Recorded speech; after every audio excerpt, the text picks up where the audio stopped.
In the American Midwest, there are also many large mounds, which are said to be graves.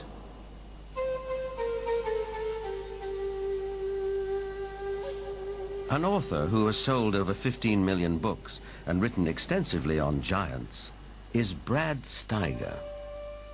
Mass graves of giants were opened. Some of the men 8 feet tall, some of the women 7 feet tall, some records of men 10 feet tall, and extremely large skulls. And extraordinarily, some of these skulls had horns, some had extra rows of teeth, some had other what we would call anomalies, but they were extraordinarily large skulls and extraordinarily large people. A maverick archaeologist who has long been fascinated by legends of American giants is David Hatcher Childress. A number of mounds in the Midwest in America were excavated starting in around 1850. And in many cases, they would find skeletons of people who were in excess of 7 feet tall. And in many cases, they had double rows of teeth, as well as, in some cases, 6 fingers on each hand and 6 toes on each foot.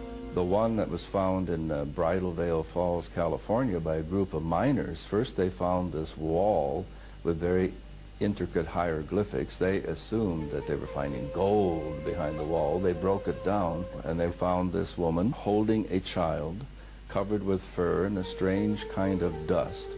The same tall female mummified remains have been found in Texas. They have been found in Death Valley. They have been found in other parts of California. These old photographs and newspaper clippings are all that survive of these mysterious giants. Winner of the Newsmaker of the Year award, journalist Jim Mars has a special interest in speculative science. Archaeology at that time was in a heyday. There was everybody that had a shovel was out trying to find something.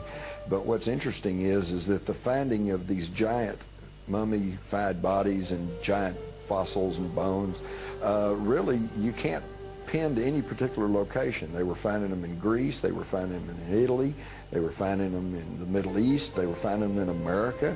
And even if you write off a few of those as perhaps a hoax or a misinterpretation of something else, you're still left with a tremendous amount of evidence to show that there were these giant beings at some point walking the earth.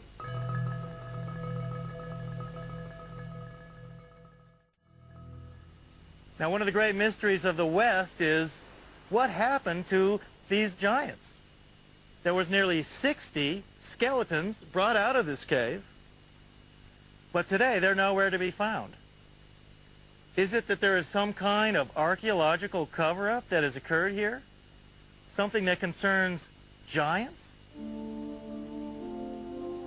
Perhaps the entire story may be a rural legend, or like tons of buffalo bones, the remains may have been burned and used with the bat guano as fertilizer. Whatever the explanation, proof that there were giants here has disappeared. Yet at the same time, tantalizing clues to their existence can be found all over the world.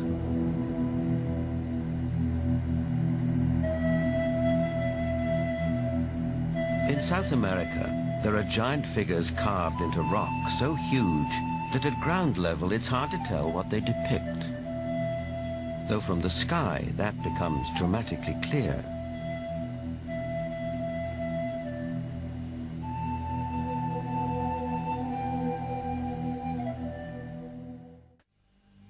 The surface of our planet is strewn with gigantic constructions dating back thousands of years.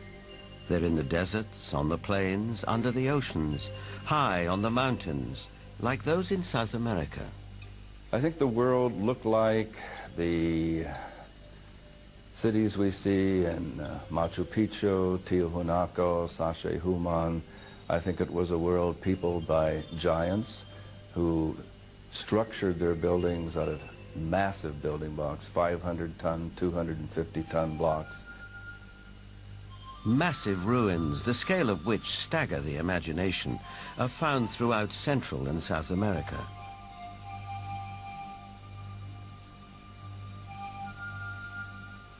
Even a skeptic might be tempted to ask, who could have built these architectural wonders, if not a race of giants?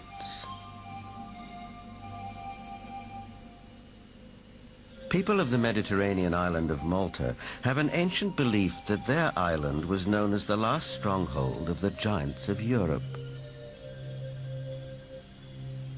An explorer who has made a lifelong study of megalithic structures is the best-selling author of The Eyes of the Sphinx, Eric von Daniken. Malta has gigantic temples. They date really back to the past. Nobody knows exactly, but 5,000 years at least. BC. And one of the temple in Gozo still today has the name the Temple of Giant, Gigantia, they call it there. A local legend says the temple was built by the giantess Sansuna. The blocks are so huge, so heavy, that no normal human being could have moved it. In Bolivia, only 30 kilometers from Lake Titicaca, there are gigantic stone platforms all over the place. The largest of it was once 29 meters long. Its weight has been calculated with 900 tons. Now, this is on a place where we are 4,100 meters high in the Andes, which means there are no trees, no wood, nothing. It is not possible to transport a 900-ton platform without any wooden rollers. Even with wooden rollers, it would be extremely complicated. So these facts are here. You can see them, touch them, photograph them, but there is no explanation for it. The architects are that race or those races who built all the megaliths in the old world, the pyramids, Stonehenge. They are the people who walked before us, the ones who inhabited this world before we did. We have called them gods. We have sometimes called them giants. They left their handiwork behind, and we have not been able to duplicate it. We've only reached the point now where we can really appreciate it. In Lebanon, 44 miles from Beirut, are the imposing ruins of Baalbek. There is mention of this place in the Old Testament's Book of Kings. Baalbek in particular is a very good example. That has the trilithon. Those are the largest stones in the world ever used for construction. They're so large we don't even know their actual weight. Those stones were somehow quarried, moved 5 miles, lifted 25, 30 feet in the air, and placed together so closely that you can't fit a razor blade or a piece of paper in between them. We have no idea how they did it. We don't have a crane in the world that can lift weights anywhere near what those things are.